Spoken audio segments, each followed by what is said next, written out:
اپنی زندگی کو لاحق سنگین خطرات کے پیش نظر سابق وزیر اعظم محترمہ بینظیر بھٹو نے سن 2007 میں وطن واپسی سے پہلے اور بعد میں امریکی حکام سے فول پروف سیکیورٹی اور بلٹ پروف جیکٹ فراہم کرنے کا مطالبہ کیا تھا، جو امریکہ نے یہ کہہ کر مسترد کر دیا تھا کہ وہ پاکستان کے موجودہ حکمران جنرل پرویز مشرف کے سیاسی مخالف کو سیکیورٹی فراہم کرنے کی پوزیشن میں نہیں، کیونکہ اس سے دونوں ملکوں کے تعلقات خراب ہونے کا خدشہ ہے۔ امریکہ میں تھنک ٹینک اٹلانٹک کونسل کے جنوبی ایشیا فیلو شجاع نواز نے بی بی سی کو یہ تفصیلات فراہم کی ہیں، جو وہ سن 2019 میں شائع ہونے والی اپنی کتاب دی بیٹل فار پاکستان میں بھی تحریر کر چکے ہیں۔ انہوں نے بی بی سی کے پاکستان میں سابق نمائندے اوون بینٹ جونز کے ساتھ بطور محقق کام کیا ہے۔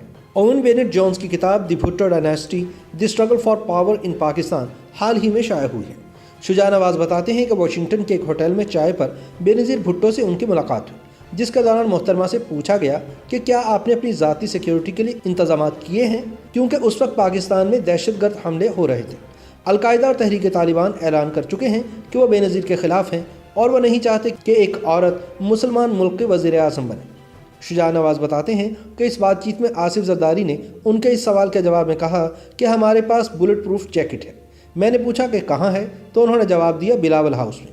میں نے کہا کہ خطرہ اس وقت شروع ہوگا جب آپ بلاول ہاؤس پہنچیں گے، اور جیکٹ پرانے ڈیزائن کی ہے جبکہ اب اسلحہ کافی جدید ہو چکا ہے۔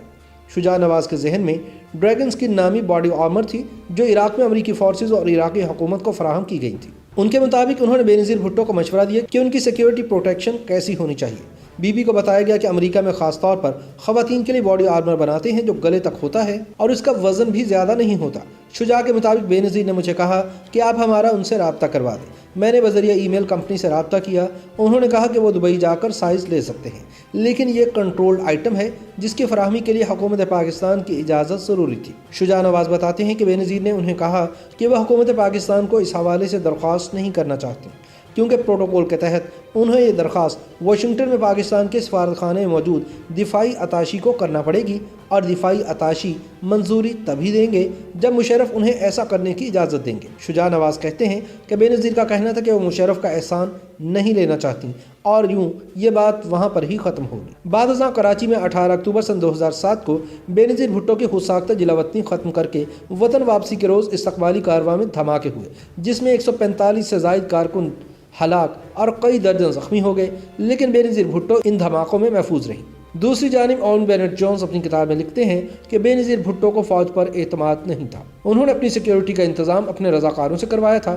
فوج کی جانب سے ایک سگنل جیمر گاڑی فراہم کی گئی تھی تاکہ ریموٹ کنٹرول بم کے سگنلز کو روکا جا سکے، لیکن اس کی بیٹریاں بھی ڈرین ہو گئی تھیں۔ شجاع نواز بتاتے ہیں کہ جب کراچی کا حملہ ہوا تو آصف علی زرداری نے رابطہ کیا اور کہا کہ آپ باڈی آرمر بنانے والی کمپنی کا رابطہ بھیجیں، ہم کوشش کریں گے کہ متحدہ عرب امارات کے ذریعے یہ باڈی آرمر حاصل کریں، لیکن میں نہیں سمجھتا کہ ان کے پاس اتنا وقت تھا۔ شجاع نواز امریکی کانگریس، یورپی یونین اور دیگر فورمز کے ساتھ بھی کام کرتے ہیں۔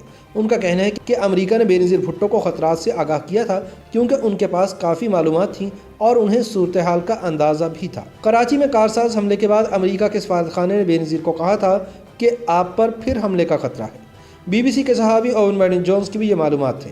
بلاول ہاؤس میں بینظیر بھٹو کے ساتھ امریکی سفیر این ڈبلیو پیٹرسن کی ملاقات ہوئی تھی، جس میں بینظیر نے درخواست کی تھی کہ صورتحال اور ان کی سیکیورٹی کا جائزہ لیا جائے اور اس حوالے سے ضروری اقدامات اٹھائے جائیں۔ اس پر پیٹرسن نے جواب دیا تھا کہ امریکی حکومت صرف ملکی سربراہان کو سیکیورٹی فراہم کر سکتی ہے، ایسے اپوزیشن رہنماؤں کو نہیں جو سیاسی تحریک میں شامل ہوتے ہیں، کیونکہ اگر انہیں سیکیورٹی فراہم کی گئی تو بظاہر یہی لگے گا کہ امریکہ پاکستان کی حکومت کے خلاف ایک سیاسی رہنما کی حمایت کر رہا ہے۔ یوں بینظیر بھٹو کو سیکیورٹی نہ مل سکی، اور ان کے خدشات تب درست ثابت ہوئے جب 27 دسمبر سن 2007 کو راولپنڈی کے لیاقت باغ کے باہر ہونے والے خودکش حملے میں انہوں نے جام شہادت نوش کیا۔ YouTube پر گوگلی نیوز دیکھنے کے لیے youtube.com کی سرچ بار میں googly news T V type کریں۔ گوگلی نیوز کے پیج پر سرخ رنگ کے سبسکرپشن والے بٹن پر کلک کرنا نہ بھولیے۔ YouTube پیج پر اپلوڈ ہونے والی ویڈیوز سے باخبر رہنے کے لیے بیل آئیکن پر کلک کیجیے۔ آپ کو ہر نئی ویڈیو کے بارے میں نوٹیفیکیشن موصول ہو جائے گا۔